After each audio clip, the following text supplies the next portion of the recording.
Hi, so this is my final learning assessment for Brit Lit 2. So I want to start off with saying, what did I know before this class? Well, in all honesty, I didn't know very much about the material we went over. I just knew Britain was a country, and that at one point it was a great ruling power, and we as America, separated from them and became our own nation. But I didn't really know much about the literature. Even in my Brit Lit 1 class that I took, I still didn't know very much. So I was going into this pretty much with a blank slate, which I think is great because I got to learn so much, and I really liked it. So I want to start off first, with really the specifics of what I learned really from each era, or at least things that I want to talk about.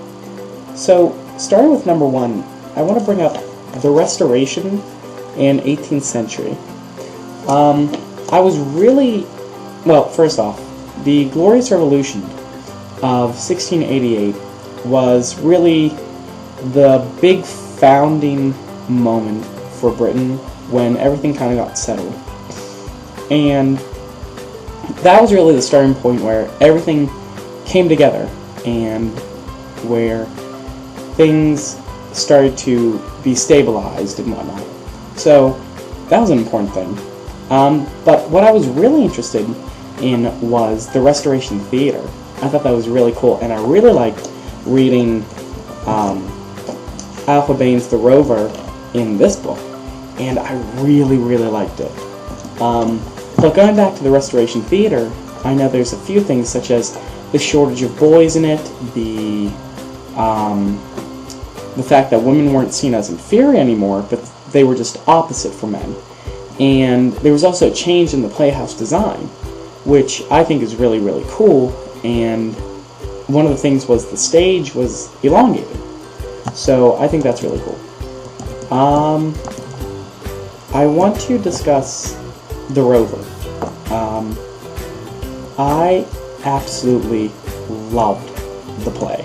I thought it was fantastic. I think coming from a feminist view, it was a fantastic, really cool piece that really got me thinking about what else is there, from years ago that have these kind of hidden messages. I mean, they're not so much hidden, but subtle, because in the time, it wasn't seen as women were being equal. I know that was a new thing, or a developing idea, but I think that's just still really cool. Moving on to the the Romantic period. I know one of the big things was the pamphlet wars, which came out as a result of the French Revolution, which was complete opposite to the Glorious Revolution, also known as the Bloodless Revolution. The French Revolution was much more bloody. So we had Burke, Price, Wollstonecraft, and Gilray all talking about their opinion with the French Revolution, and I think the pamphlet wars is actually really cool because it's kind of like how media wars with each other these days.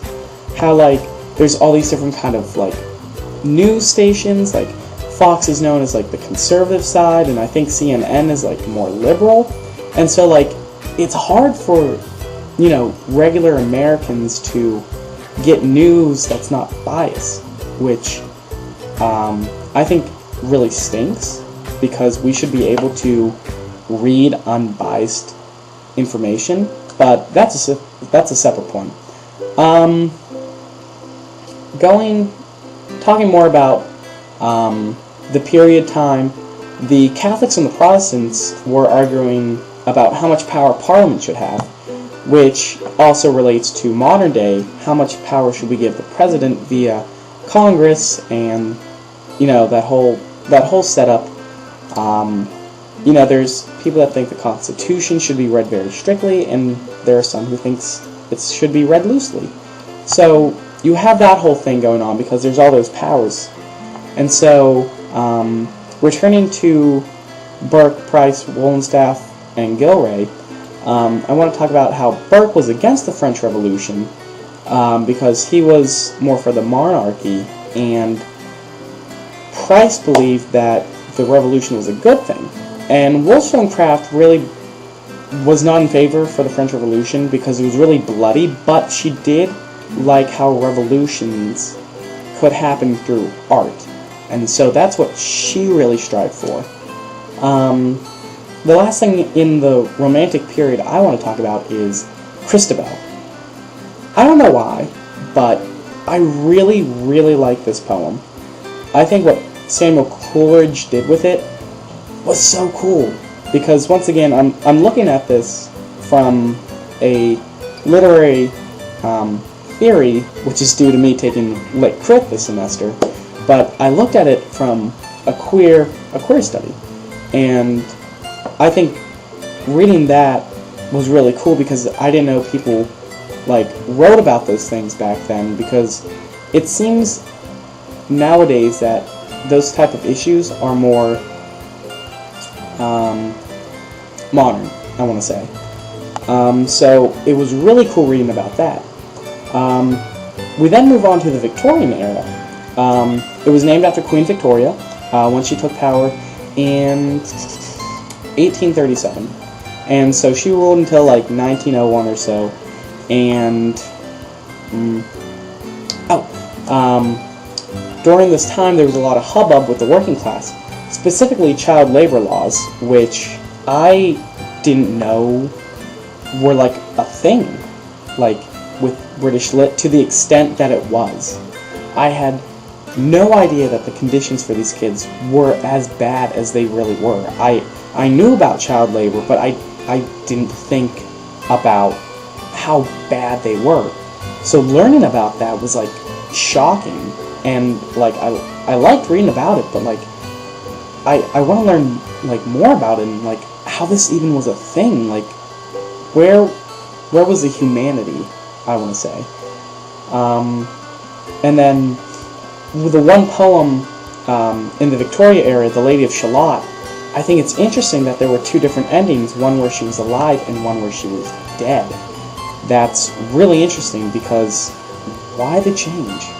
I mean, I know we discussed it in class, but like I feel like authors, artists should go out there and say what they want to say and make a stand, you know, and not sell out. But then again, if I was back in that time and I was struggling for money, I'd probably sell out too. But I think that the alive ending would have been the more favorable one. But to each their own. I want to say now that since I talked about stuff I learned and points that I, was interested in talking about, I want to talk about what I want to learn now. And the big one is I want to look at more text through all 3 and 4, I guess, if you count the plays. I want to look at all the text through these time periods, and I want to look at them from like a modern view, more specifically from a feminist, gender, and queer literary theories. That's really want to do, and this is really coming off of the tale of me taking Lit Crit, because now I know about this, and now going back I can read more about this and like really study what they're saying, and so I'd really like to do that, and I think I'm going to go about that mostly by Google initially, and then I'll probably ask my professors. I'll probably ask you, Dr. DeMarco, or Cindy Lacombe. I think you guys would be great ones to, give me a good start, and I want to do this because as a feminist, I'm really interested in seeing how the progression of women's rights progressed through time. and why it's taking us so long to get those rights.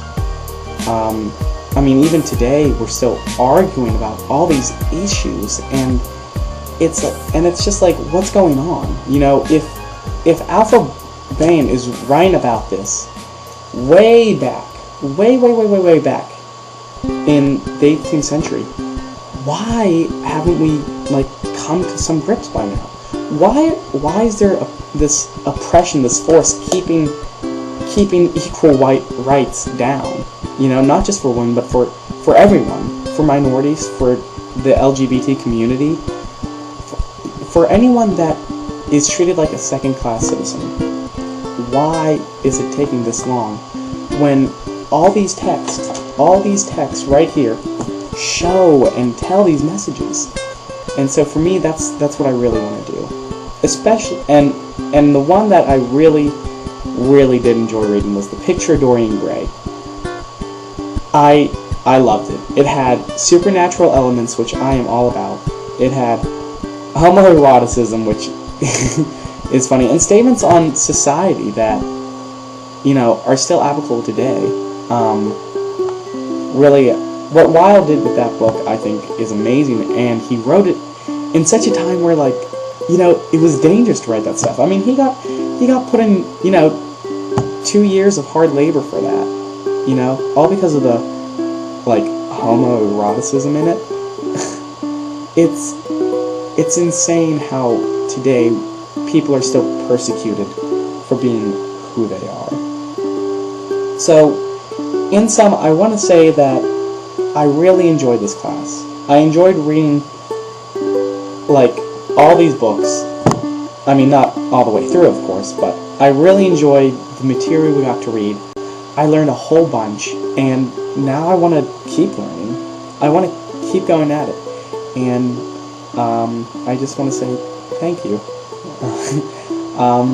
I hope you enjoyed it. Thanks for watching. And I wish you happy holidays if I don't see you. And hopefully I'll see you again soon. See ya.